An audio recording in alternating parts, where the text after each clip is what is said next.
Welcome to Agile Actually, a podcast with me, Martin Hinchelwood, and Simon Randell, and we have a visitor. Who's your visitor, Simon? My visitor is my friend and colleague, Peter Shibley.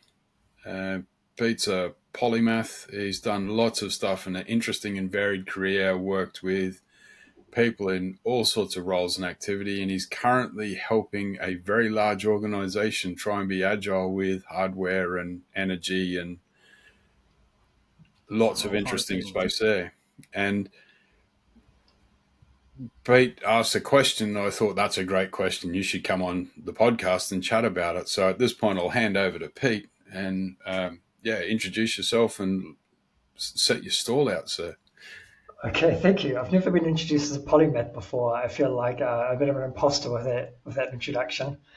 I have a deep love for making things better, which has taken me through a zigzaggy path of process improvement, leadership, and the intersection of that now feels for me like it is agile, and which is a very deep and interesting field, which I'm continuing to try and keep myself better and better at to have more and more impact. And working in high hazard, heavy engineering, energy, maintenance engineering, discovery, research, quite a varied field, and came across a bunch of peers who are appointed as enterprise coaches in the organization I work with varying degrees of effectiveness and competency and traction, and also came across some training material on that, which I was pretty dismayed by, and it just got me curious for my own sake, and for theirs, and for my peers who are kind of on that pathway. Just to answer the question, what the heck is an enterprise coach? Can you even train someone to do it? How do you support somebody to be an effective enterprise coach as a peer, as a follower, as a leader? How do we navigate our way around that? So that was just a personal inquiry. Here I am to learn and explore. And I say that not as an enterprise coach myself. I'm not working at that level. I'm working with VPs, but not really at the maybe at divisional level, but not enterprise level. Working as an agile coach. I think it's really interesting because I think there's an easy facetious answer, and that's that an enterprise coach is an agile coach with delusions of grandeur, and an agile coach is a scrum master with delusions of grandeur. You've taken the punchline already, right? So. An agile coach is somebody who gets paid 1.5 times a scrum master, and an enterprise coach is someone who gets paid 2 times scrum master rate. So it's a billing level.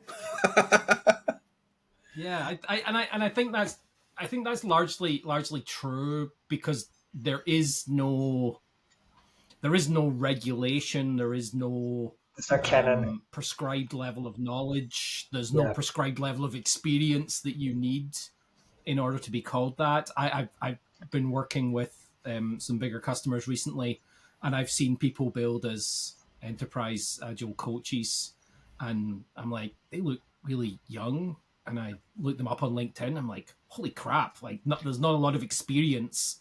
I'm not saying not going to the quality of their experience, right? Because I don't know them that well. But they've had a couple of years, 2 or 3 years in industry. And trying to play at that level of enterprise agile coach, and I just feel like how's that going to work, right? And maybe it does work in some areas, and maybe it doesn't work in a lot of areas. Yeah, well, I think it depends on where your customer is as well, right? If your customer really does understand that agile thing, usually. And this is a Martin litmus test. I ask the customer how they're doing with this agile thing, and if they say they're doing awesome, I know they totally suck at it. And if they say, well, we're trying really hard and we don't know what we're doing, I'm like, oh, they're probably doing pretty good, right? That's usually The outcome's normally like that, because you realize that you don't know what you don't know, right? And that's right. one of those litmus tests. You realize how much you suck. I think, to me, Yeah. Conscious incompetence, right? Yeah, that's conscious right. incompetence. Wait, how much experience? What do you need to have seen? What do you need to have seen to call yourself an Enterprise Agile coach? Right. I think it really helps if you've been in a team and actually done something. I think that applies for agile coaching, and you need to have been in a team that shipped. Yeah.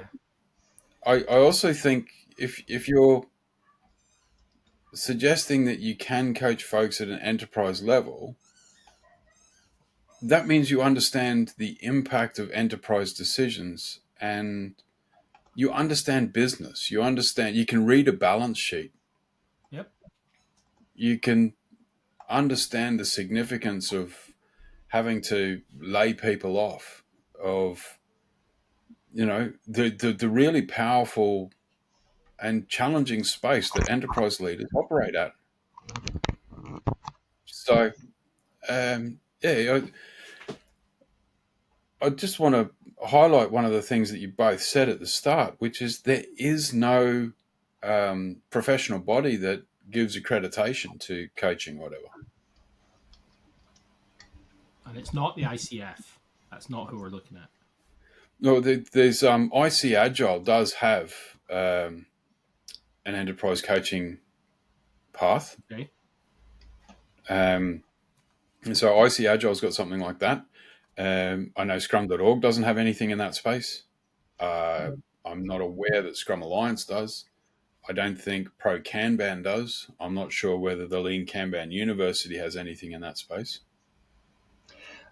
I think it's worth to pull back a little and recognize we're kind of talking about three things at the moment. There's people who call themselves agile coaches. There are people who are effective at being agile coaches, and then there are pathways to becoming or attempt to become an agile coach. And at that point about there is no canon, there is no professional body. I guess the so what for me is anyone can call themselves a pink unicorn if they want to, and all power to them.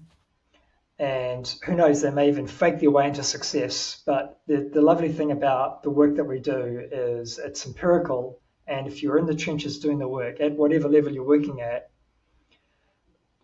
pretty soon either the pressure will develop you into somebody who can actually deliver, or you'll be found out, or you're lopped out because you can't, you won't cut the mustard. If there's a sufficient number of folks who don't really understand delivery or agile, you can fake it for quite a while.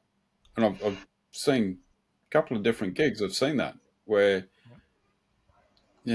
people, and the introduction of a mechanistic process as opposed to a deep understanding of principles, of empiricism, of a ruthless pursuit of value while being compassionate to people, delivering on organizational goals. Like that's what we're after in agility. Like you don't do agile for the sake of it. You do it to unleash the power of an organization.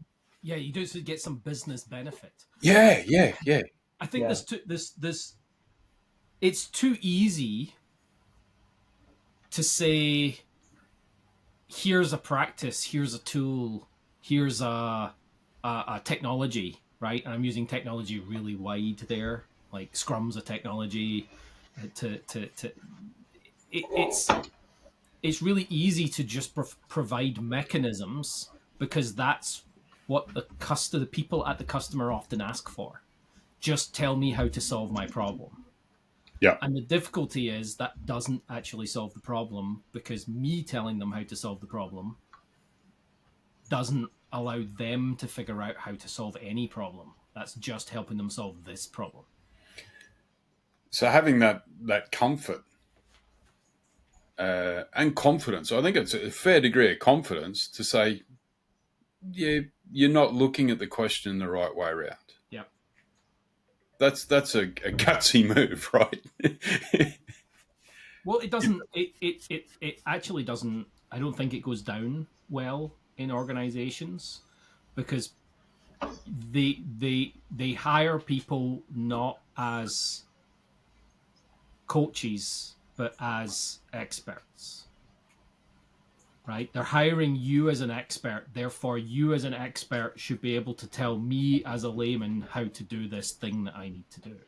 So maybe that's the first litmus test of an enterprise coach, is somebody who can have a conversation that helps the client understand that anybody offering a set of tools, practices, a template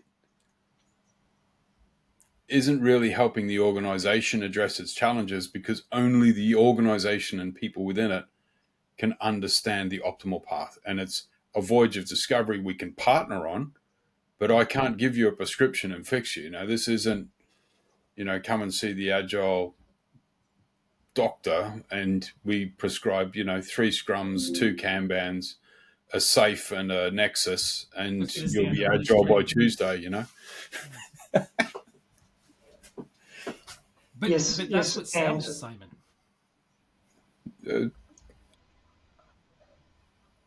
I guess because I'm in a non-software industry, I don't tend to have people saying, "Can you provide those kind of a priori kind of tool sets?" It's more like, we desperately need to achieve this goal, or climb this mountain, or solve this problem, or address this challenge. And there's not necessarily any sense of, and of course they'll come with their pet immediate solutions, but it won't necessarily be a packaged, scaled agile approach, for example.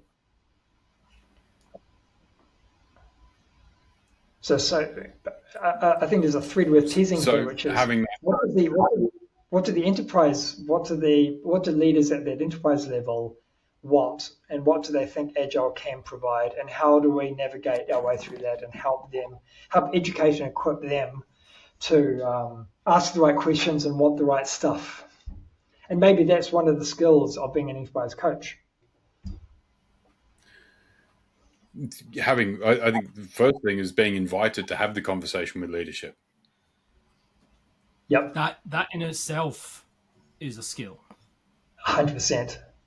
Getting yourself into a position where you can have that conversation, demonstrating in small ways to those people that you're worth having that conversation with, I think is very difficult. And I don't think it has anything to do with age, but it has everything to do with experience. And I think it's very difficult to have advice for a CEO of a multi-million-dollar company if you've never worked at that level, right? It is difficult. I'm not saying it's impossible, right? Yep. Because you can be a critic of, and you can be critic of the movies and make movies better, help make movies better without actually understanding how the sausage is made, right? Yeah, I think you can show empathy and you can ask questions and help the insight. I think you need to really play it with a straight bat. You need to be very good at living the values, be they the XP values, the Scrum values, your personal values. And you need to be able to demonstrate empiricism and that curiosity. Like, what's the outcome we're looking for? Yep.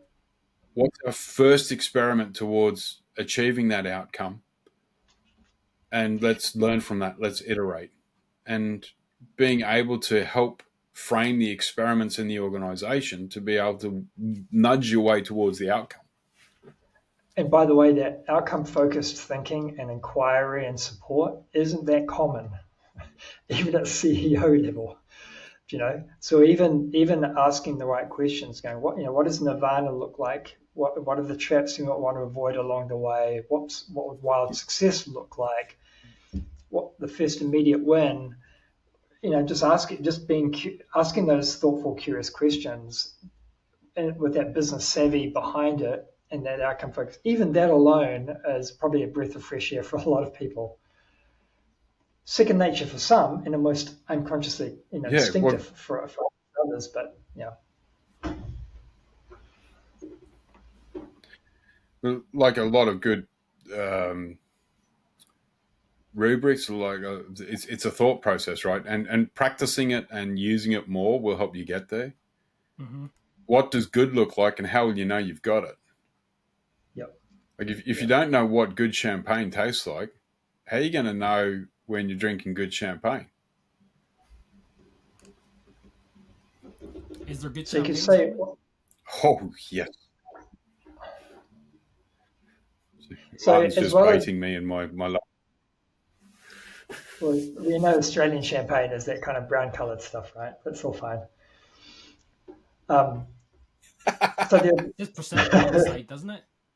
definitely XXX Victorian bitter. Yeah.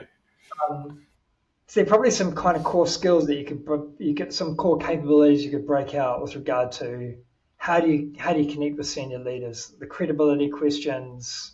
So what gives you credibility and trust, and the speed that trust gives you?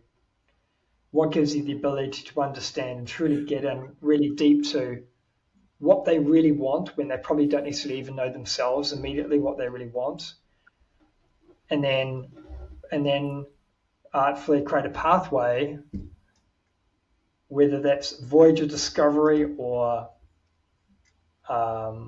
whatever the pathway is towards that goal, that they go, okay, I'm willing to invest money. They don't care about money, they care about attention. I'm willing to spend time on this and on you. Yep.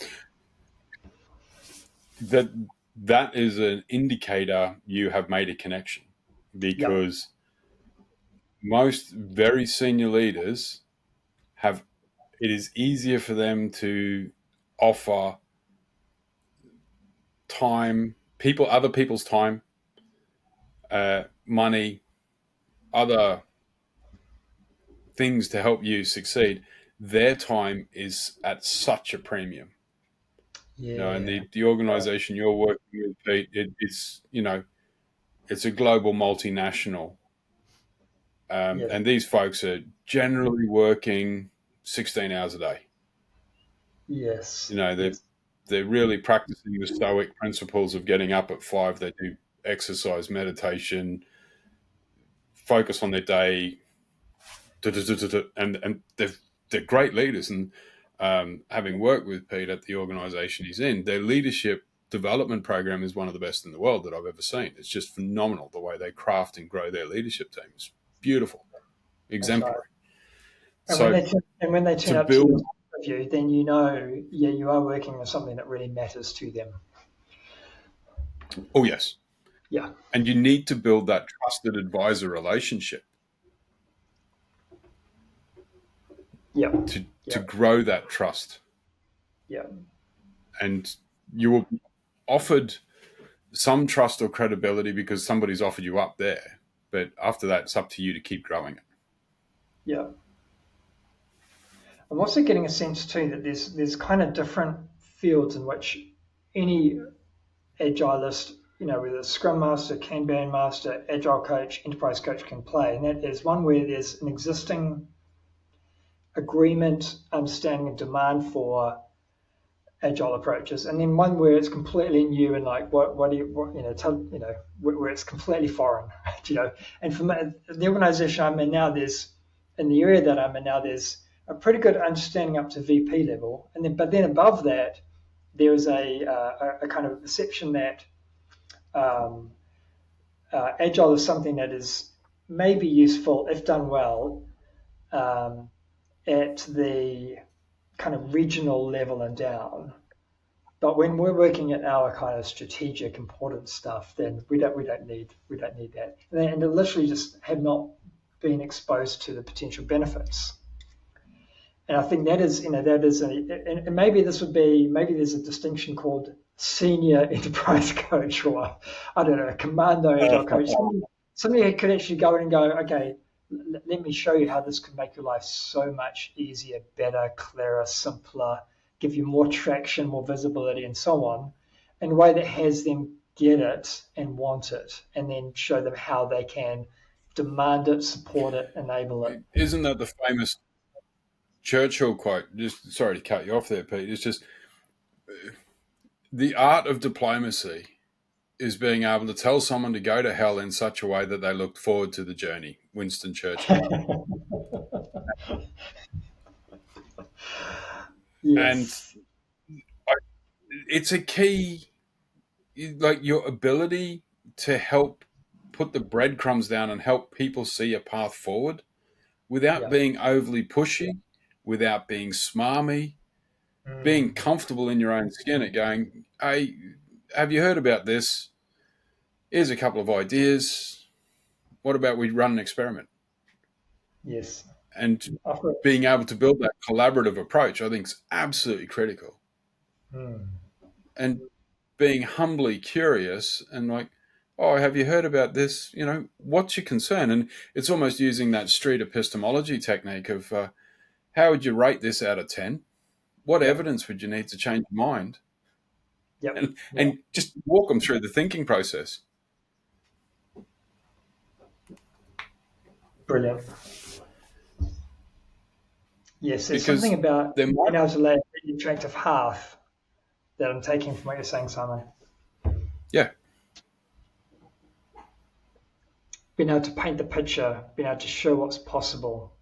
And I guess that, again, is this kind of fractal, isn't it? The same is true for a Scrum Master walking to a brand new hostile team who've been told they have to do X, and they're like, what the bloody hell is this rubbish?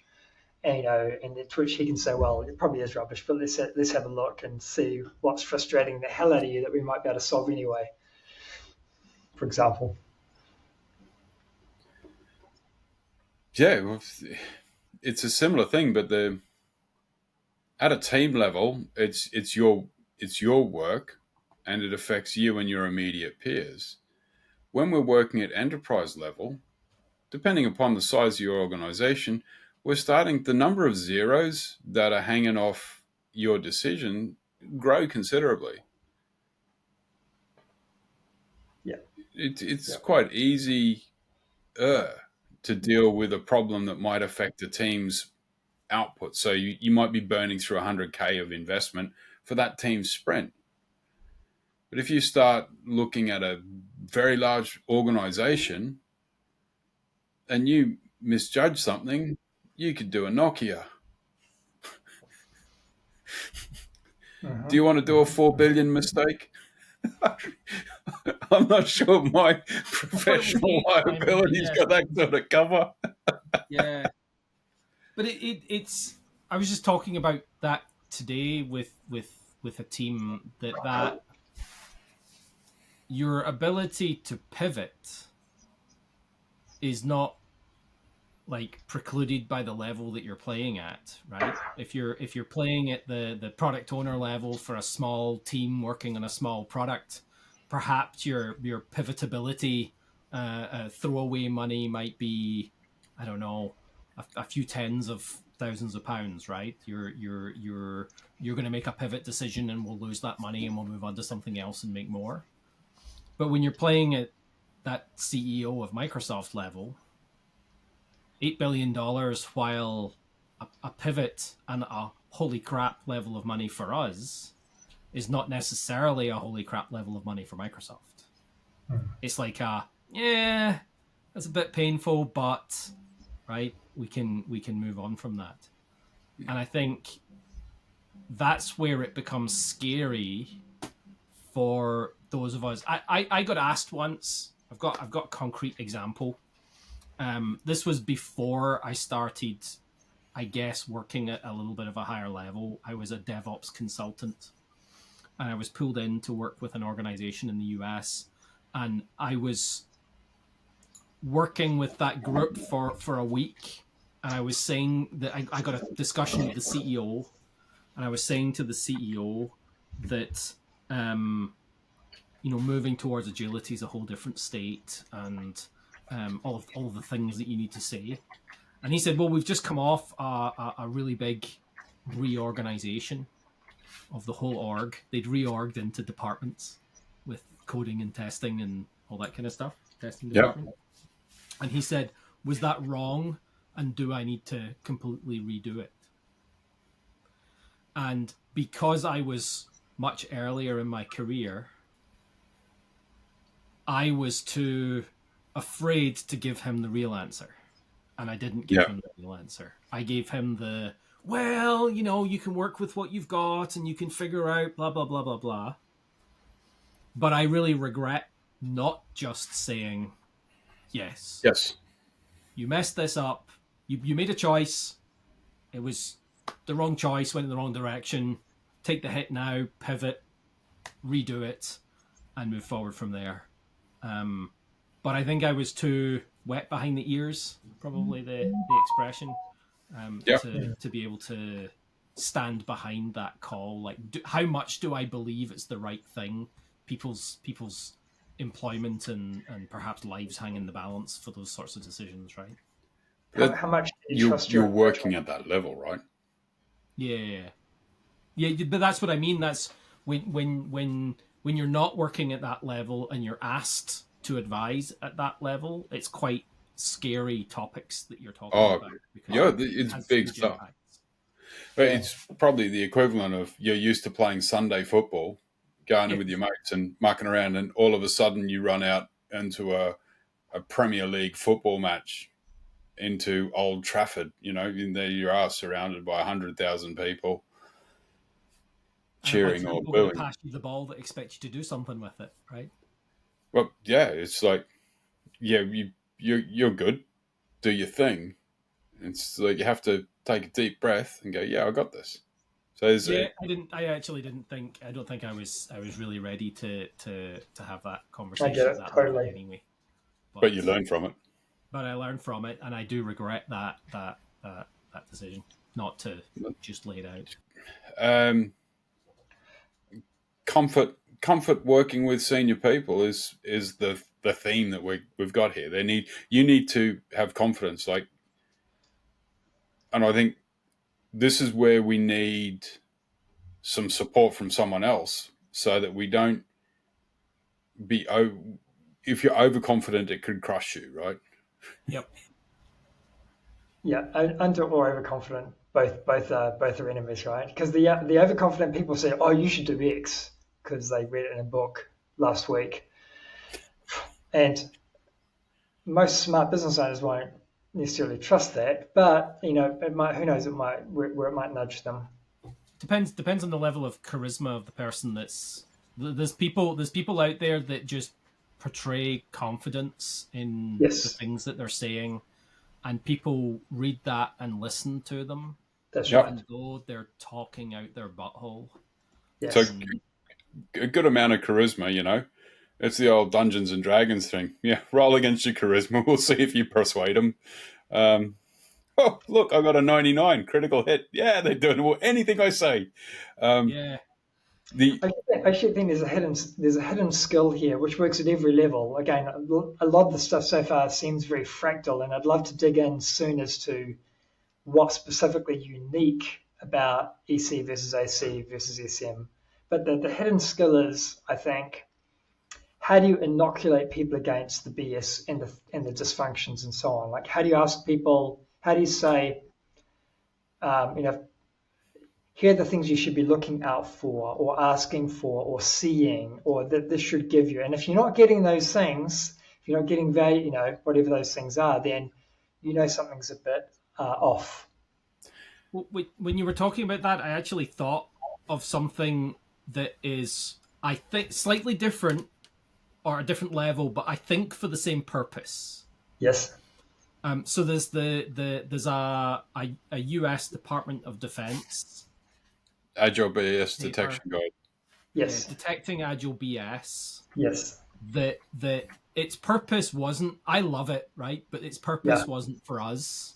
Its purpose was for the DoD to send out to all of their procurement officers around the world, people spending money, so that they could be better equipped to assess the vendors that they're bringing in on whether they're actually agile or they're talking out their butts. And yes, the problem, I think that's a great thing, but part of the problem that I have is that its bar is actually quite high. I don't know if you've read this thing, but the bar is really high. I did a DevOps conference, so it's very DevOpsy orientated because that group does DevOps. I did a DevOps conference and I got everybody in the room to stand up. There was, I don't know, 600 people in the room. Mm-hmm. Everybody to stand up, and I went through the 6 litmus test questions that they have in that. And by the end of it, there was 2 people standing up. Okay. People at a DevOps conference, and all of the things on that list are really, are you doing DevOps and are you doing it well? Yeah. Well, maybe, maybe, my friend, that is actually a reflection on our community, not on the litmus test. No. I'm not disagreeing. I like the level that it pitches at, but almost every team that I've worked with, at least in the last few years, would probably come out as not agile. They fail on something in that category. Yes. But you have a look at the 2 questions to the right. So just for the sake of the people who are listening to this, here are the 6 questions. Yeah. Are teams delivering working software to real users, including the first, and gathering feedback? Yes, no. Every iteration. You missed a word there, Simon. You're dyslexic. Oh, sorry. Every iteration include, yeah. Is there a product charter laying out the mission strategic goals? Do all members of the team understand how they contribute? Mm-hmm. Is feedback from users turned into concrete work items for sprint teams on timelines shorter than 1 month? Mm-hmm. I think those 3, they're pretty common. Now we start getting into some interesting country here now. Is the full ecosystem of your project agile? Agile product programming teams followed by linear bureaucratic deployment is a failure. Yeah. Well, this one's subjective because I haven't seen a lot of agile procurement. It's new, but lean agile procurement's working on that. Legal teams, I've worked with a couple, but not a load. Finance, people and talent. Yep. Are teams empowered to change the requirements based on user feedback? Is your product owner empowered? I mean, there's a whole podcast on that one. Yep. Are teams empowered to change their process based on what they learn? And guess which ones of those caused the most people to sit down at this number. I reckon the last one. No, it wasn't the last one. The full ecosystem. There was nobody left by the last one, so there's maybe so it was the first one and the fourth one. Yep. Yeah. So the first one, the are teams delivering working software to real users, and that real word is important there. Every iteration, including the first, and gathering feedback.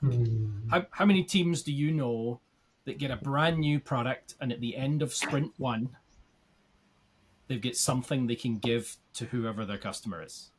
There's been a handful.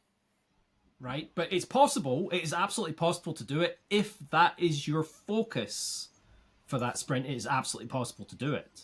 So to lean into the point of this whole discussion about enterprise coaching, this is the rich and verdant field where enterprise coaches haven't cultivated the supportive mentality of very senior leaders to deal with points 1 and 4.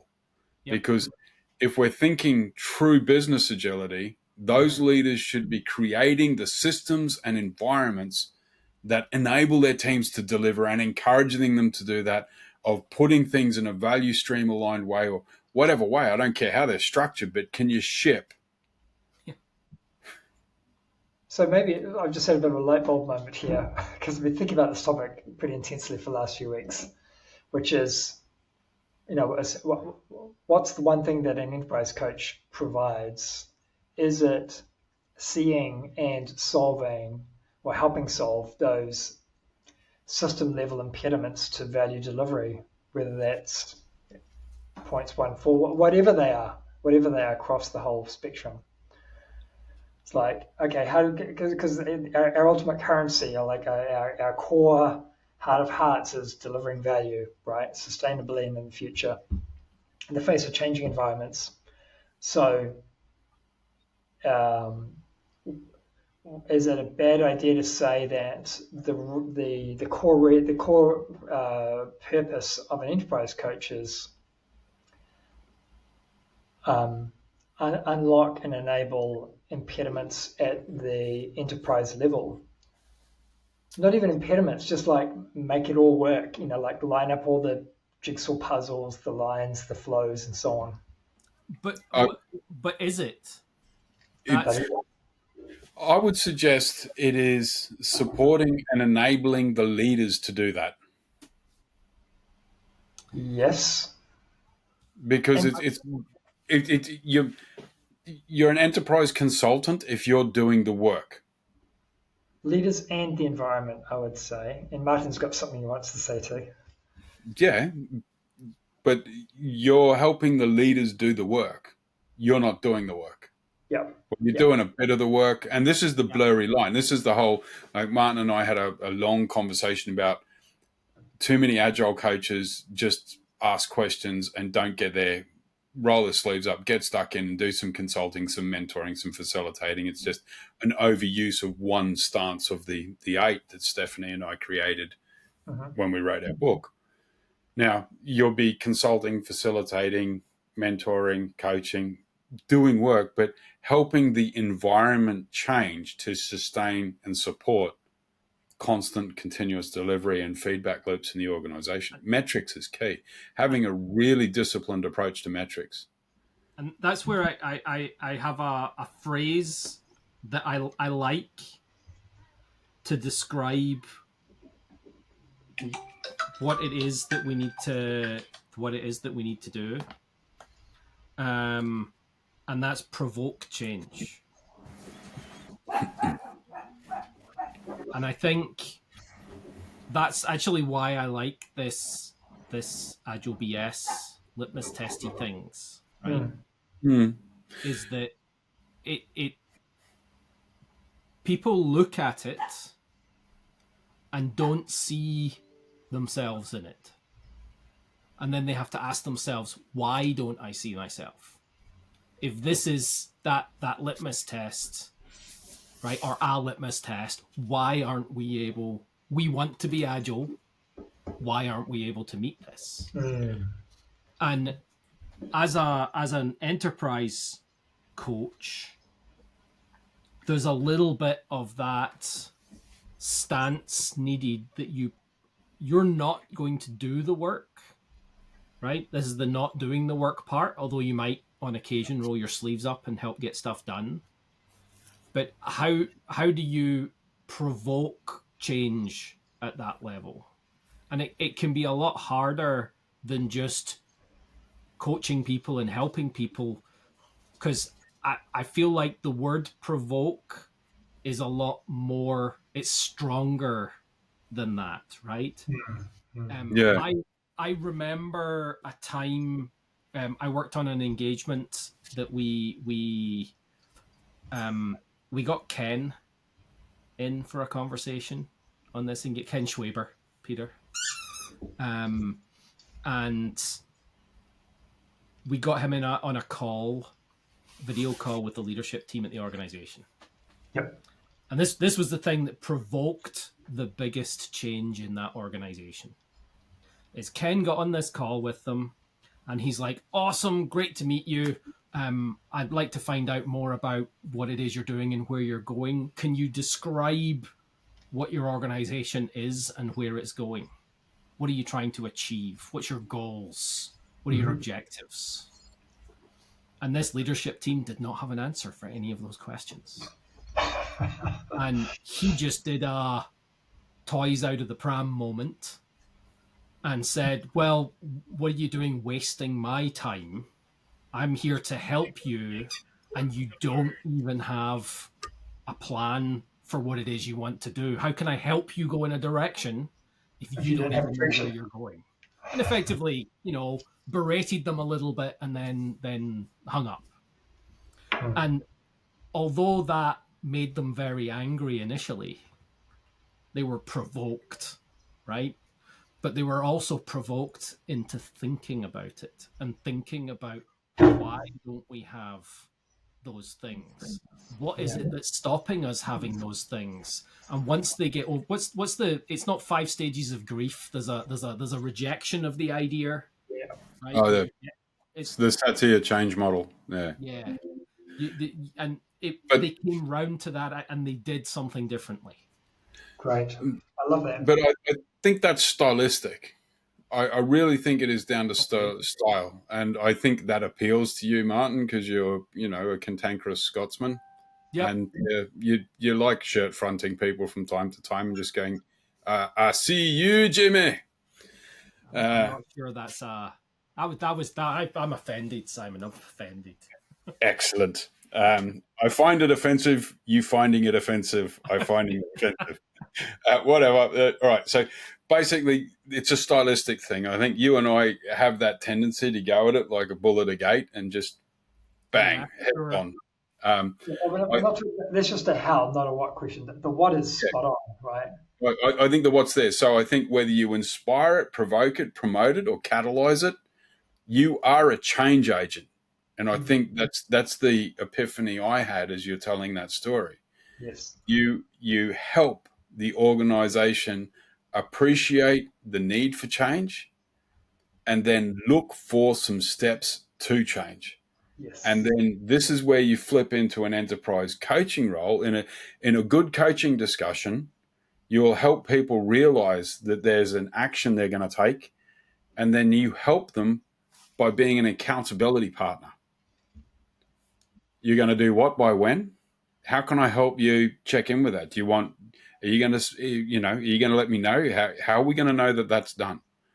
And this is when we can start thinking about outcomes, measurements, but a lot of it in the very same way that Scrum Masters, Agile coaches, it's unlocking that inertia because change is hard. Big change is even harder. It's scary, it's dangerous, it's risky. So if we can just get a small change going, occasionally it might need a shock, sometimes it might need a different technique. And this is why some coaches will work, we could all go into a different situation and it'll work better for one than the other because Yep. of how we're rolling that day and stylistic choice. Now, if Well, you're really it's good, not. you'll fit It's anyway.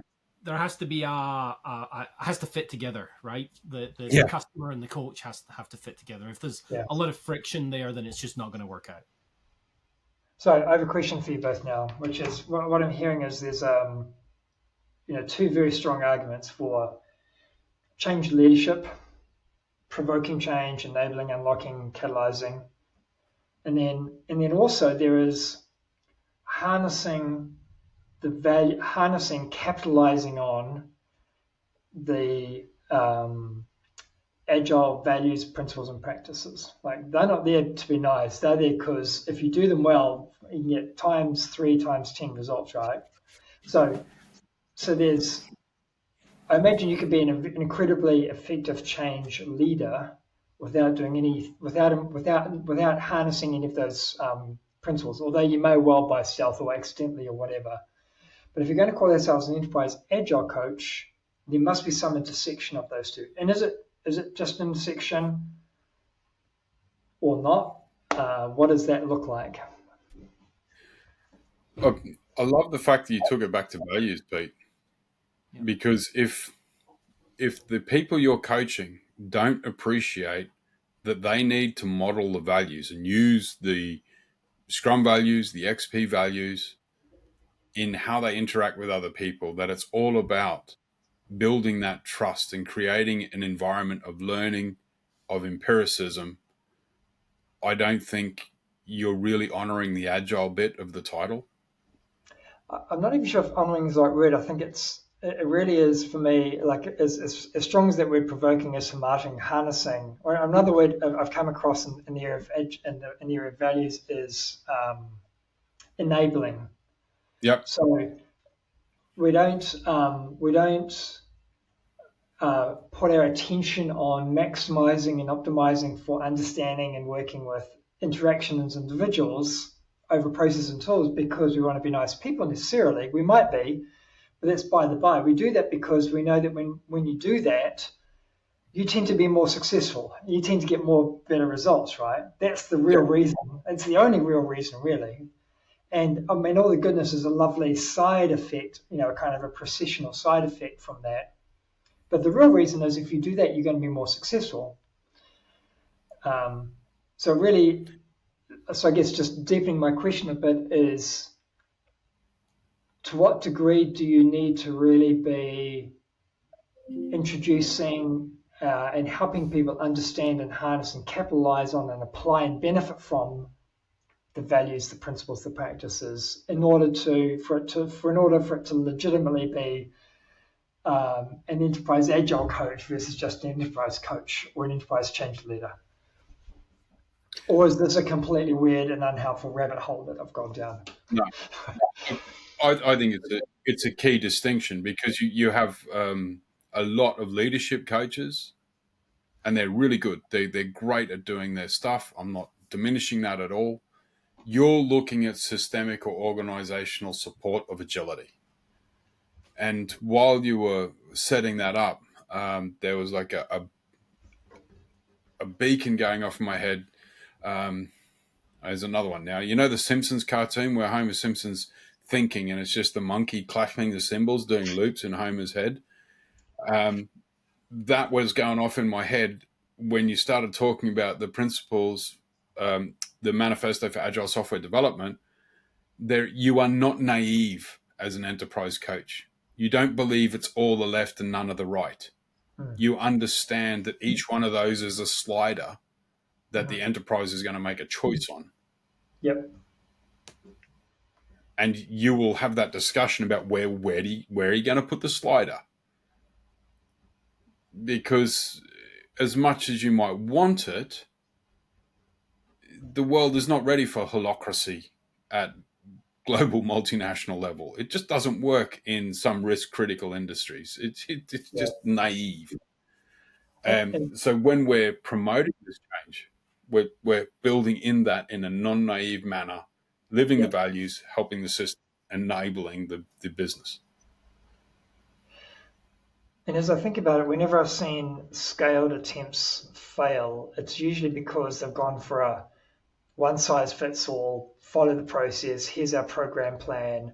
They haven't gone, one size doesn't fit all. Let's find out what you need. Let's meet people where they are. Let's thoughtfully apply the principles. Let's go where the demand and the energy is. Let's prove this, start small, scale it, and so on. So they're actually, in raw plain English, applying those pragmatically and in a thoughtful way.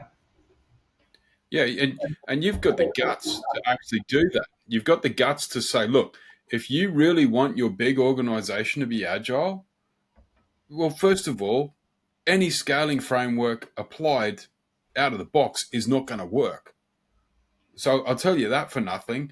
We've got to build the principles. We've got to start small. We've got to grow this. We've got to learn. We've got to inspect and adapt.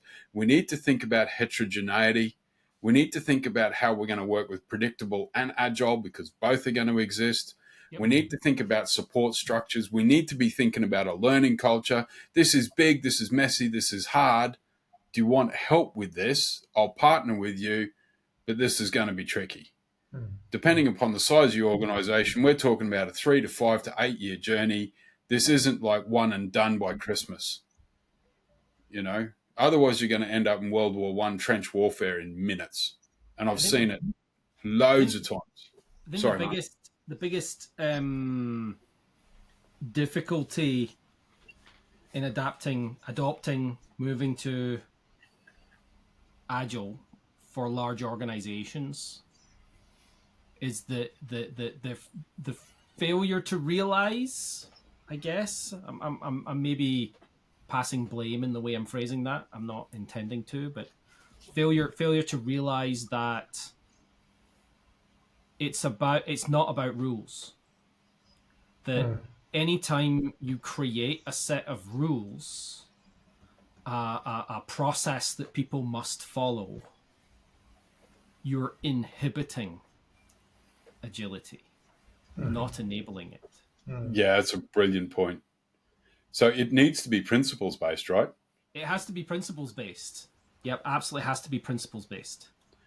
And while you're saying that, the thing that occurred to me is what most organizations really struggle with is being very clear about delegating authority or constraints, being very clear about decision boundaries.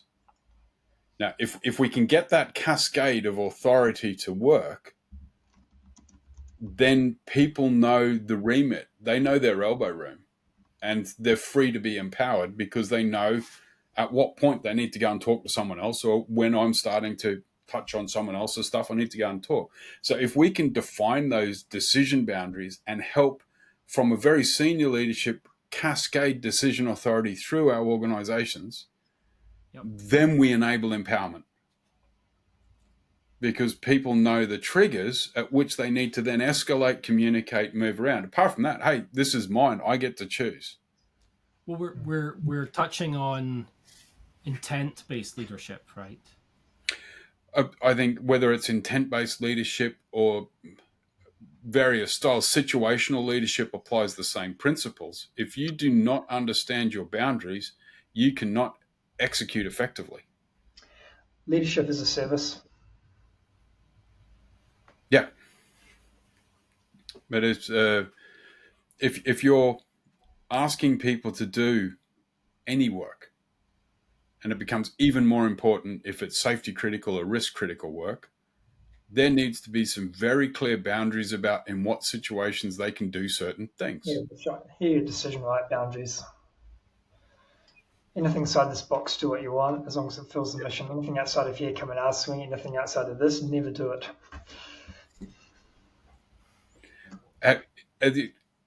How many times have you seen that done really well, organizationally? Almost never.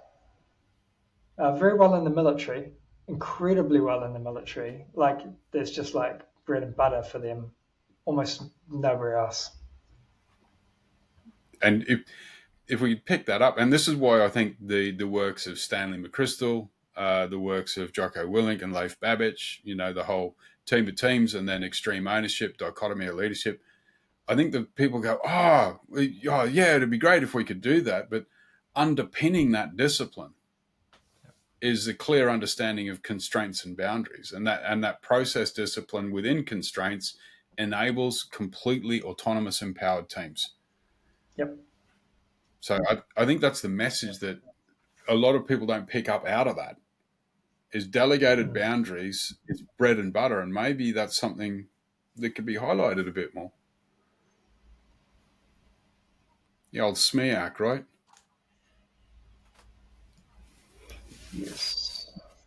So just to summarize where we've gone so far, we've got changed leadership, we've got doing the change in a way that is most likely to succeed, that maximizes your level of success and chance of success by applying the agile trifecta.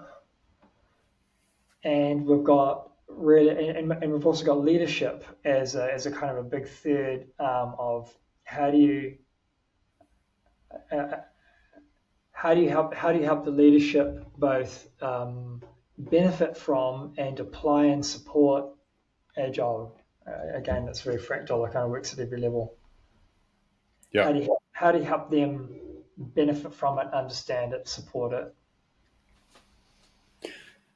And then to cap it off, the fourth leg that'll bring you back to the start, I would suggest, is definition of outcomes and measurement thereof. Yep. Evidence-based management. And Martin and I are both PSTs, and so it will probably be of no surprise to anyone to find out we're huge fans of the evidence-based management framework. where you have 4 key value areas. You choose appropriate measures for each of those key value areas. They can cascade, and you tie them in to measure the outcomes. If we do this, then that should go up. Yeah. Cycle time will drop, value will go up, customer satisfaction goes up, employee satisfaction goes up. Understanding the outcome is critical to selecting the measures, and then selecting the measures is critical to getting towards those outcomes and seeing whether you're moving in the right direction. But the other thing that leaders seem to very much miss out on, I feel like it's one of the epiphany moments in the PAL EBM, even though it's in like the first 5 minutes of the class, pretty much. I'm being facetious in the time, but first section of the class is that key understanding that what you want to do doesn't drive people's behaviors in the culture in your organization. It's how you measure people that drives the behaviors of people in your organization. Culture is just a shadow on the wall that reflects how you measure people. Yeah. If you want people to change, hit their hip pocket. Sure. Or just what you frown at and what you smile at. Well, didn't Ken always said that if the times when organizations are most willing, or people within organizations are most willing to change, is when they've just utterly failed to deliver something. Right? That's when teams and people are most willing to change, because what we just did totally failed. We want to do something new. What can we do differently? That's right. And that's when people are most open to that. Those That's ideas. right. Their thinking is most plastic. They're most under pressure. They're most open. Their brain has realized everything we've done up to now has failed. Suddenly goes, I need to look wider for other approaches. This is why those big organizations in the world find it very difficult to change, because it's very difficult to hit their hip pocket. Right? It takes a lot. It takes something major happening to really hit their hip pocket.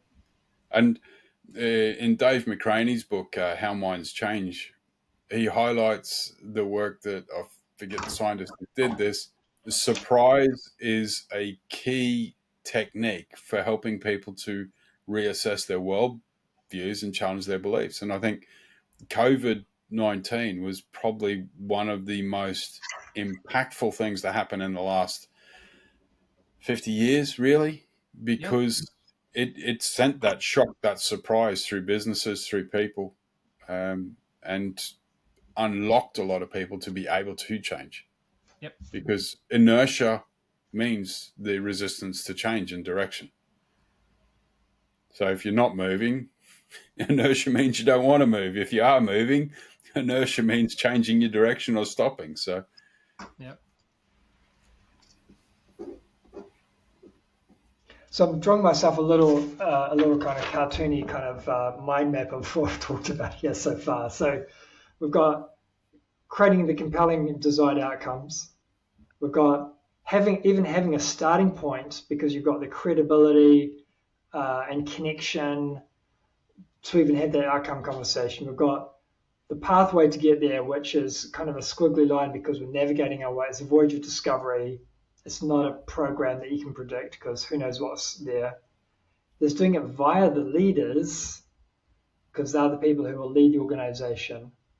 There's probably something in the area of helping the leaders see ahead of time before they run into them, the pitfalls and the obstacles. And where you fail to do that, helping them solve them real quick.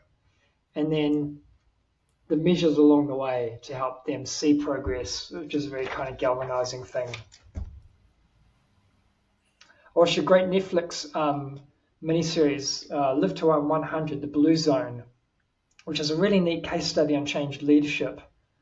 And in the fourth session, he kind of pulls it all together. He said, here's what I learned about studying these blue zones where a much higher proportion of people live past 100. And he took it as a program to an American town. But one of the things he did very cleverly, this will tie into your measures thing, Simon, is he said, let's gather all the data of all the people who want to, the town of, these different kind of health metrics.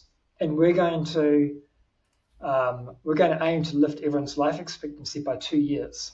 That's the game, right? And And at the end, after I think 12 months or whatever it was, they had the big kind of unveil, like, okay, how far did we get? Did you get to 2 years? No, we actually got to 3.1. It was like, woo!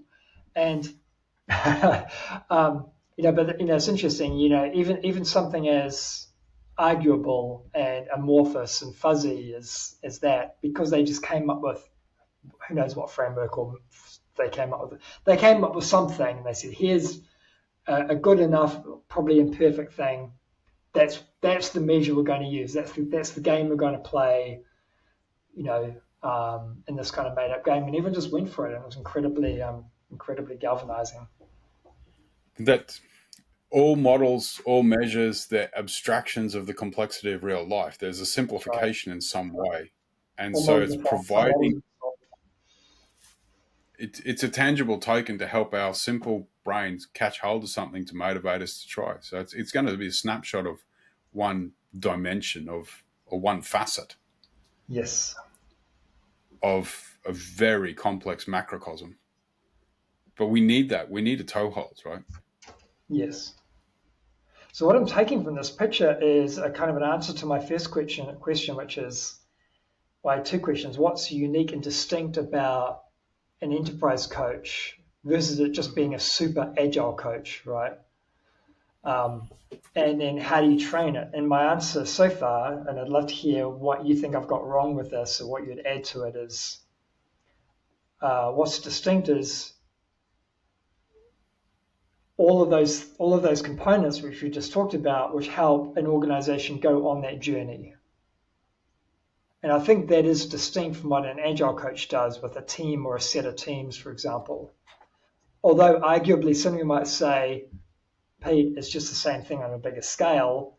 You still need to have an outcome. You still have measures and so on. So, but it does feel like you are working at a different in a different kind of strata, if you like. And then, okay, so how do you become an enterprise coach? Well, get good at that stuff.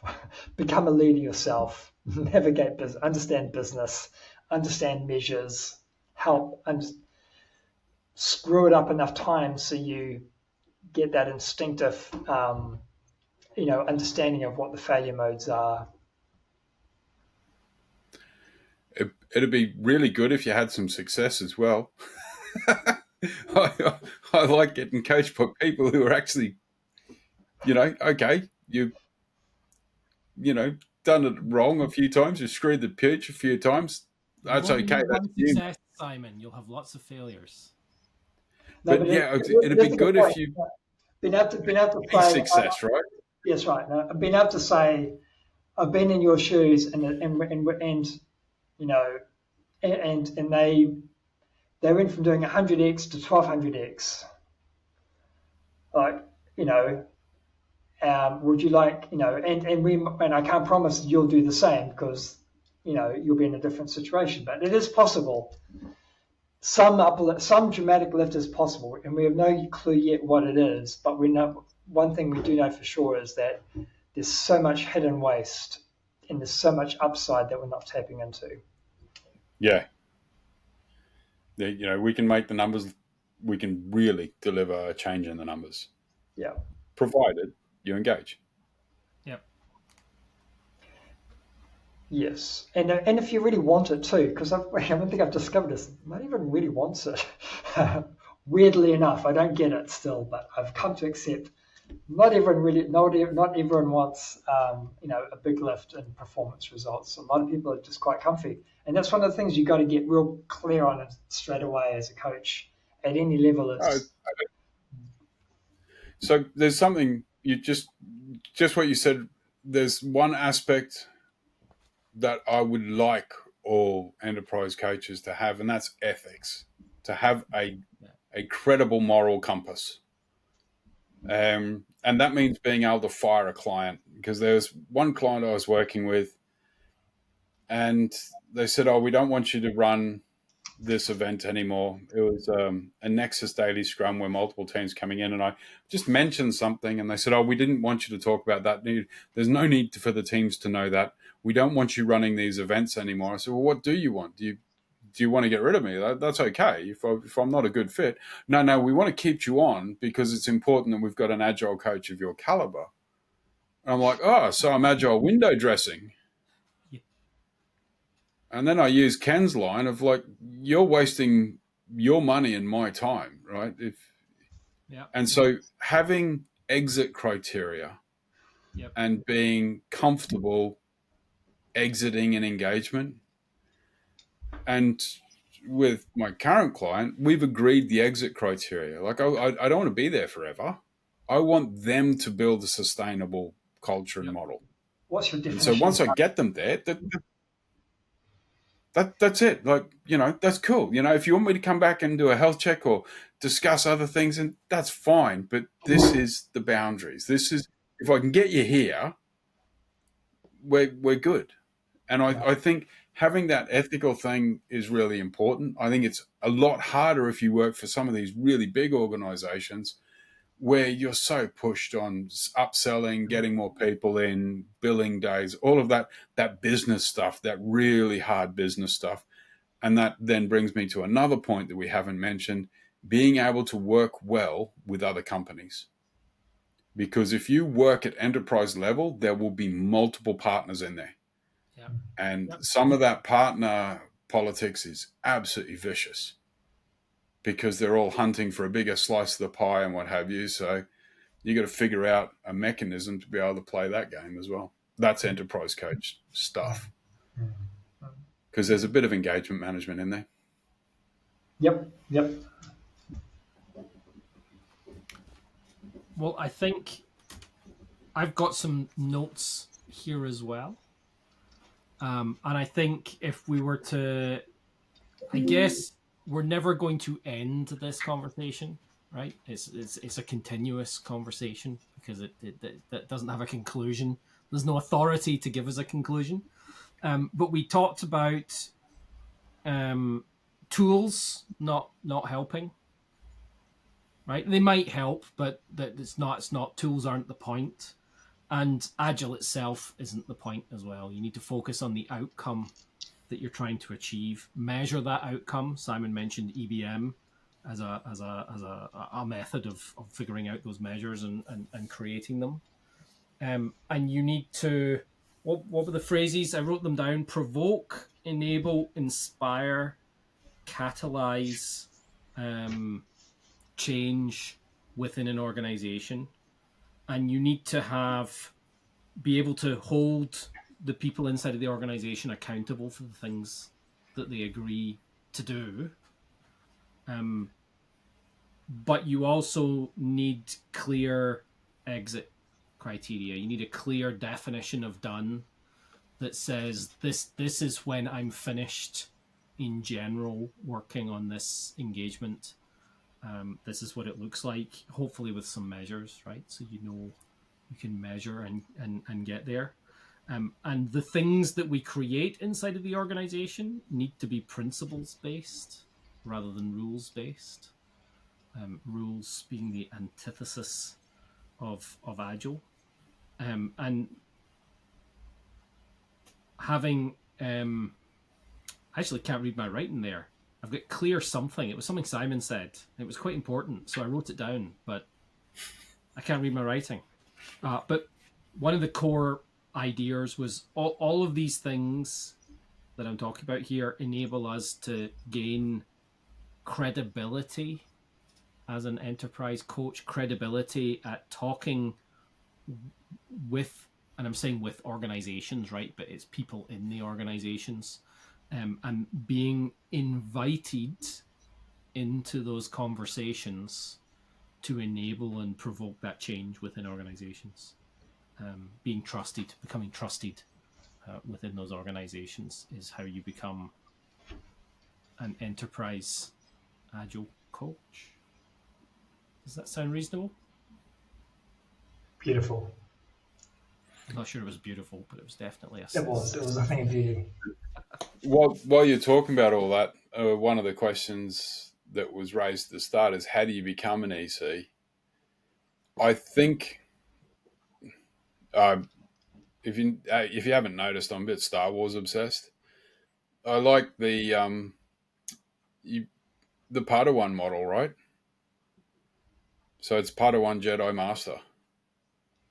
And so you need to find yourself a mentor who will help challenge and grow you, and you can partner with them and develop that chops. And that's where it can be helpful working with or a confederation or collaboration or with a larger organization, because those larger organizations have the ability to open those doors more easily, right?